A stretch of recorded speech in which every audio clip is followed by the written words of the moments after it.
मिलिए प्रिया से। प्रिया डॉक्टर बनना चाहती है। एक अच्छी डॉक्टर। वो खूब पढ़ाई करती है, अच्छे नंबर लाती है, लेकिन प्रिया परेशान है। उसके पापा स्कूल टीचर हैं। हर रोज प्रिया मेडिकल एंट्रेंस एग्जाम की फीस देखती है, कोचिंग क्लासेस, एप्लीकेशन फॉर्म्स। पैसों का पहाड़ सा लगता है। प्रिया के सपने बहुत बहुत दूर लगने लगते हैं। प्रिया की कहानी कोई नई नहीं है। पूरे भारत में लाखों स्टूडेंट्स ऐसा ही बोझ ढोते हैं। हम टैलेंट की बात करते हैं, नए भारत की बात करते हैं, लेकिन सच्चाई ये है कि बहुतों के लिए पढ़ाई एक लग्जरी है, एक महंगी, अक्सर दिल तोड़ने वाली खोज।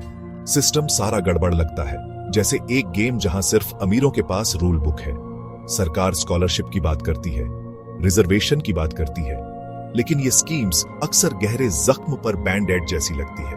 पेपर वर्क बहुत ज्यादा, एलिजिबिलिटी क्राइटेरिया कंफ्यूजिंग, और अगर आप क्वालिफाई भी कर लेते हैं तो अमाउंट अक्सर बहुत कम होता है, बहुत देर से मिलता है। सिस्टम को पूरी तरह से बदलने की जरूरत है, न कि बस थोड़े बहुत दिखावटी बदलाव की। प्रिया की कहानी एक याद दिलाती है कि सिर्फ टैलेंट ही काफी नहीं है। लाखों भारतीयों के लिए शिक्षा की तलाश एक ऐसी व्यवस्था के खिलाफ रोज की जंग है जो उन्हें नीचे ही रखना चाहती है। अब वक्त आ गया है कि हम अलग अलग सक्सेस स्टोरीज का जश्न मनाना बंद करें और उस सिस्टम को ठीक करना शुरू करें जो इन कहानियों को इतना रेयर बनाता है। चलो फीस की बात करते हैं।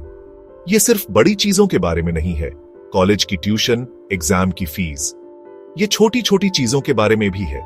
मिसलेनियस चार्जेस की कभी न खत्म होने वाली लिस्ट, हर एक एप्लीकेशन के लिए फॉर्म फीस, स्कॉलरशिप के लिए अप्लाई करना है उसकी भी फीस, डुप्लीकेट मार्कशीट चाहिए उसकी भी फीस, और फिर है असमानता। SC ST स्टूडेंट्स अक्सर कम फीस देते हैं। ये एक लेवलर होना चाहिए, पुराने गलतियों को सुधारने का तरीका, लेकिन ये नाराजगी भी पैदा करता है। हम बनाम वो वाली फीलिंग। क्या यही सॉल्यूशन है? क्या अच्छी एजुकेशन सबके लिए अफोर्डेबल नहीं होनी चाहिए, चाहे उनकी कास्ट या बैकग्राउंड कुछ भी हो? और स्पोर्ट्स का क्या, एक्स्ट्रा करिकुलर एक्टिविटीज का? ये सब बड़े होने का एक जरूरी हिस्सा माने जाते हैं, एक अच्छे इंसान बनने का। लेकिन बहुतों के लिए ये बस एक और खर्चा है। एक क्रिकेट बैट, एक फुटबॉल शूज का जोड़ा, एक नया गिटार, इन सब चीजों के लिए पैसे लगते हैं। वो पैसे जो बहुत से परिवारों के पास नहीं होते। सिस्टम टूटा हुआ है। ये गरीबों को गरीब रखने के लिए बनाया गया है, ये सुनिश्चित करने के लिए कि सिर्फ कुछ प्रिविलेज लोगों को ही सबसे अच्छे मौके मिले। हमें इसे बदलने की जरूरत है। हमें एजुकेशन सबके लिए अफोर्डेबल और एक्सेसिबल बनाने की जरूरत है, सिर्फ कुछ भाग्यशाली लोगों के लिए नहीं। एजुकेशन तो प्रॉब्लम का बस एक हिस्सा है। बड़ी प्रॉब्लम है जीने की बढ़ती हुई कीमत। टैक्स टैक्स, हर जगह टैक्स। हम अपनी कमाई पर टैक्स देते हैं, जो चीजें हम खरीदते हैं उस पर टैक्स, जो हवा हम सांस लेते हैं उस पर भी टैक्स। ठीक है, शायद अभी तक नहीं, पर इन्हें थोड़ा टाइम दो। घर खरीदना है, अच्छा है, कोशिश करो। प्रॉपर्टी के दाम आसमान छू रहे हैं, और टैक्स, उसकी बात ही मत करो। नौजवान अपने पेरेंट्स के साथ रहने पर मजबूर हैं, अपने परिवार शुरू करने के सपनों को टालने पर मजबूर हैं। क्या यही वो नया भारत है जिसका वादा किया गया था? और रोजमर्रा की जरूरतों का क्या? खाना, पेट्रोल, हेल्थ केयर, सब कुछ महंगा होता जा रहा है। सरकार सब्सिडी की बात करती है, वेलफेयर स्कीम्स की बात करती है, लेकिन ये अक्सर ठीक से लागू नहीं होती, करप्शन से भरी होती है।